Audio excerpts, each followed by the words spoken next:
Welcome back to my channel, Drinking Maths. In this video, we are going to solve this super interesting equation. This is a quadratic equation. We are going to use factorization to solve this. So go ahead and get started. First, to factor this, I'm going to rewrite this left-hand side as the product of two factors. This is the first one. This is the second one. Right-hand side, 0.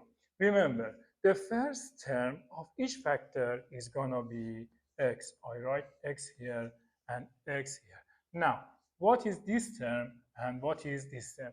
We need two numbers to put here and here. Remember, the product of these two numbers is going to be this constant term.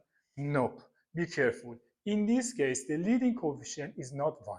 So what should we do? I take this leading coefficient from here, this constant term from here, and simply multiply them.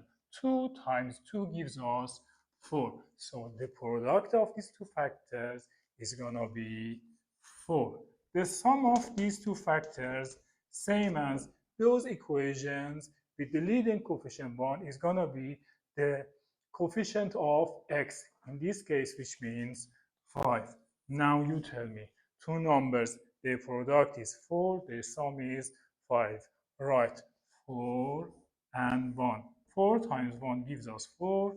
4 plus 1 gives us 5. Now I put this 4 here, x plus 4.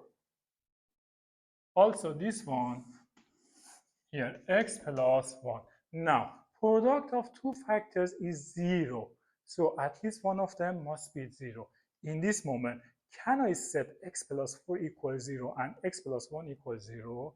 No, be careful. Here, we multiply this constant term by this coefficient. So in this case, we need to divide this 4 by 2 and this one by 2. This 2 is these two of the leading coefficients. So it is going to be x plus 2 times x plus 1 over 2 equals 0. Now the product of two factors is 0. So at least one of them must be 0. I set x plus 2 equals 0. So x is going to be negative 2. This is the first answer. Or x plus 1 over 2 equals 0.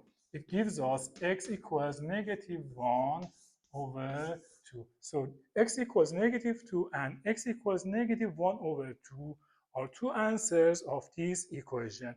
To check these answers are valid answers or not, it is enough we plug them in the original equation and check them. For example, x equals negative 2. 2. Negative 2 times 2, 4. 2 times 4 gives us 8, right? So I write here 8. Plus 5 times negative 2 gives us negative 10. Plus this 2 equals 0, right? So 8 minus 10 gives us negative 2 plus 2 gives us 0. So x equals negative 2 is the valid answer. This is your turn. Check x equals negative 1 over 2 is the valid answer or not. Let me know in the comments below. Have fun.